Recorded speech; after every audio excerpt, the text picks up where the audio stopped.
సామాన్యులపై హైడ్రా కొరడా ఇప్పుడు ఇదే హైదరాబాద్లో హాట్ టాపిక్ గా మారింది. హైదరాబాద్లోని అక్రమ కట్టడాలపై హైడ్రా ఉక్కుపాదం మోపుతోంది. సామాన్యులు, సెలబ్రిటీలు, రాజకీయ నేతలు అనే తేడా లేకుండా కబ్జా అని తెలిస్తే చాలు కూల్చివేతలకు పనిపెడుతోంది. అయితే సామాన్యులపై కూడా హైడ్రా తన ప్రతాపాన్ని చూపడం ఇప్పుడు సంచలనంగా మారింది. పైసా కూడబెట్టి ఇల్లు కొనుక్కుంటే ఇప్పుడు అవి అక్రమ నిర్మాణాలంటూ హైడ్రా కూల్చివేస్తుండటంతో సామాన్యులు చేసిందేమీ లేక కన్నీటి పర్యంతమవుతున్నారు. ఉద్యోగం చేసుకుంటూ డబ్బు కూడబెట్టి ఇల్లు కొన్నవారు కొంతమంది అయితే లోన్ తీసుకుని సొంత ఇల్లును నిర్మించుకున్నవారు మరికొంతమంది. అయితే ఆ నిర్మాణాలు FTL బఫర్ జోన్లో ఉందంటూ హైడ్రా కూల్చివేస్తోంది. కనీసం నోటీసులు కూడా ఇవ్వకుండా కూల్చివేస్తున్నారంటూ సామాన్యులు ఆగ్రహాన్ని వ్యక్తం చేస్తున్నారు.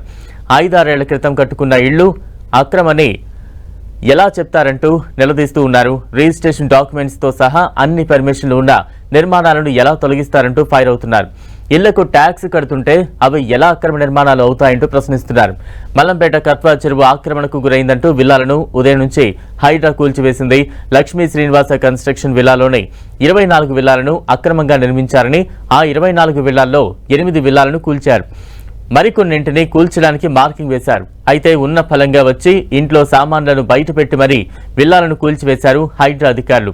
విశేషం ఏంటంటే నిన్న గృహప్రవేశం చేసిన ఓ ఇంటిని కూడా హైడ్రా అధికారులు కూల్చిపోయారు.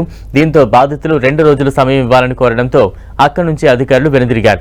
ఇక మాదాపూర్లోని సున్నం చెరువు ఆక్రమణలకు గురైందంటూ హైడ్రా అధికారులు సామాన్యుల ఇళ్లను కూల్చివేశారు. ఇళ్లకు అన్ని అనుమతులు ఇచ్చి ఇప్పుడెలా కూల్చివేస్తారంటూ సామాన్యులు నిలదీస్తున్నారు. 7-8 ఏళ్ల నుంచి ఇళ్ల నిర్మాణాలు జరుగుతుంటే అప్పుడేం చేశారని ప్రశ్నిస్తున్నారు. కొన్ని చోట్ల కూల్చివేతను యజమానులు అడ్డుకోవడంతో ఉద్రిక్త పరిస్థితులు ఏర్పడ్డాయి. రెక్కలు ముక్కలు చేసుకుని ఇళ్లను నిర్మించుకుంటే ఎలాంటి నోటీసులు ఇవ్వకుండా కూల్చివేస్తున్నారంటూ కన్నీళ్లు పెట్టుకుంటున్నారు. అయితే సామాన్యుల గోడును హైడ్రా కమిషనర్ రంగనాథ్ కీలక ప్రకటన చేశారు. ఎట్టి పరిస్థితుల్లోనూ సామాన్యులు ఇప్పటికే నివాసం ఉంటున్న గృహాలను కూల్చబోమని తెలిపారు. ప్రస్తుతం నిర్మాణంలో ఉన్న కట్టడాలను మాత్రమే కూలుస్తున్నామని స్పష్టం చేశారు.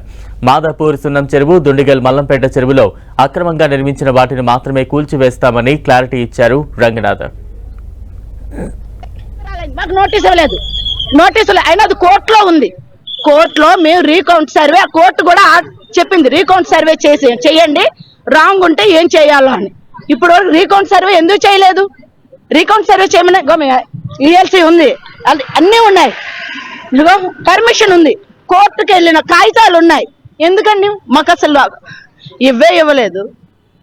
ఇక్కడ బఫర్ జోన్ అని చెప్పి ఇక్కడ మీరు ఒకటి ఆపారు. 100-200 అడుగుల తర్వాత అది ఉంది. ఏ విధంగా మీరు అది FTL అని చెప్తున్నారు?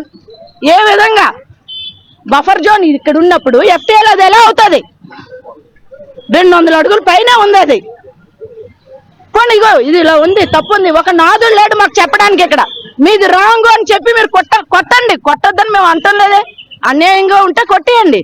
మేము డబ్బులు ఇచ్చుకొని అన్ని చేసి ఇంత బిల్డింగ్ కట్టుకొని మీరు ఇప్పుడు వచ్చి కట్టేస్తుంటే మరి అప్పుడేం చేశారు? అందరూ అప్పుడేం చేశారు?